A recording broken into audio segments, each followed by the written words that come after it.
What's up, everybody? It's Double Shot, and it's time for some drunken wrestling talk. It is the Monday night edition, and we have a great edition up for you. As you know, this is the last Raw before the pay-per-view Over the Limit.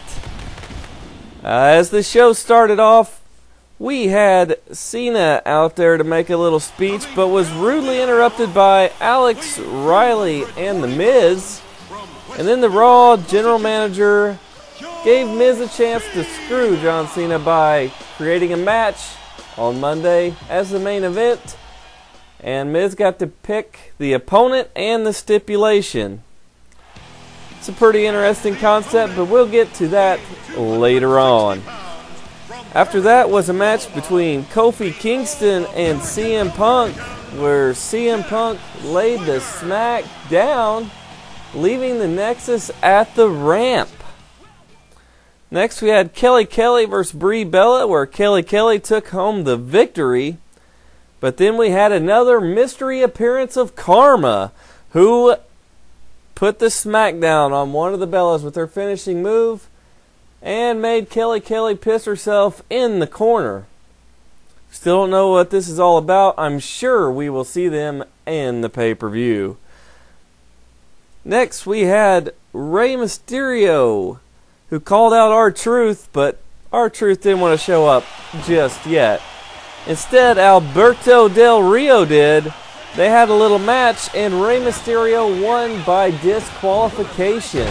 He had him all set up, 619 time, and then the Spanish announcer grabbed his legs for the disqualification. Alberto, put a couple of cheap shots on after the match was over. And then, miraculously, here comes R-Truth to talk smack. Who cares? But the thing that's important about this is the fact that R-Truth challenged Mysterio to a match that will be at Over the Limit. Next was the Cole Lawler contract signing for Over the Limit. Cole thought he was all slick, making Jerry Lawler repeat the Hall of Fame stipulation and then calling out details of the contract on page 2, which Lawler didn't even read. But what it comes out was that it's going to be a Kiss My Foot match. If you're old school like me, you'll remember some of them from back in the day, but we have it again. And, Cole thought he had it set with Jack Swagger until he said too much. And now Jack's pissed at him, and it looks like it's going to be Cole kissing the King's foot. Just the way it ought to be. Next we had the Big Show and Kane versus two of the Nexus members, David Utunga and Michael McGillicuddy, where Punk cheated. He did a blindside maneuver on Kane so that the Nexus could pull the victory. What do you guys think about that? Leave a comment. It's pretty cheap. And for me personally, anytime somebody brings 4 people to the ring for a 2-man match, you can expect some foul play.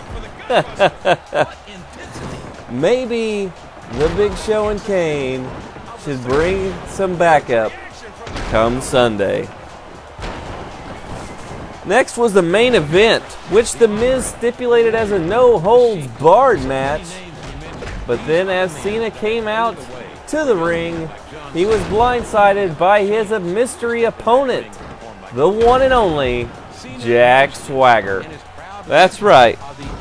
And as a tribute to that match, we have John Cena versus Jack Swagger on the screen in a WWE Allstars gameplay.